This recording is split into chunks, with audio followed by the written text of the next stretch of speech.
Tomorrow night, President Biden plans to address the nation from the Oval Office to talk about the U.S. response to the war between Israel and Hamas. He plans to ask Congress for an unprecedented support package for Israel's military. And tonight, Israel granted the president's request to allow Egypt to deliver supplies into Gaza on the condition the supplies only go to innocent civilians and not Hamas militants.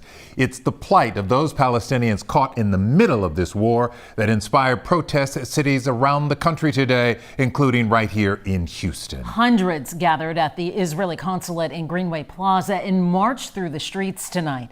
Devon Rahming was there. He joins us live from where the protests ended about 2 hours ago. Devon. Well, Mia and Lynn, tonight's march and protest was peaceful for the most part, despite some vandalism here outside of the loading dock of the building, as you can see here along the wall here. This happened towards the end of the demonstration. Protesters marched for about a mile in this area, briefly blocking traffic while also making their voices heard.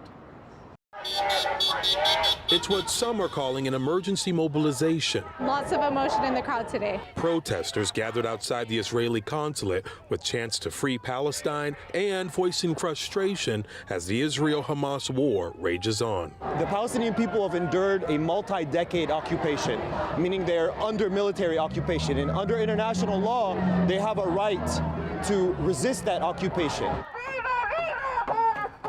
The group of protesters eventually marching into the streets as night fell in Houston. Every time we show up here, every time it gets news coverage, the people of Gaza and the people of Palestine know that we're here and they keep fighting. Fighting for an end to what they call a decades-long occupation of Gaza. If we want to actually address the root cause of the violence, we have to address the occupation.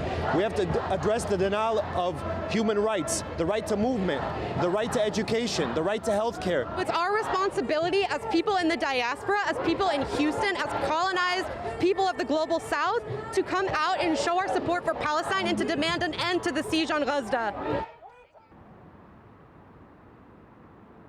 Now, organizers of today's protest and march are planning another one, similar event for this coming Saturday in downtown Houston outside of City Hall as the situation in the Middle East continue to escalate.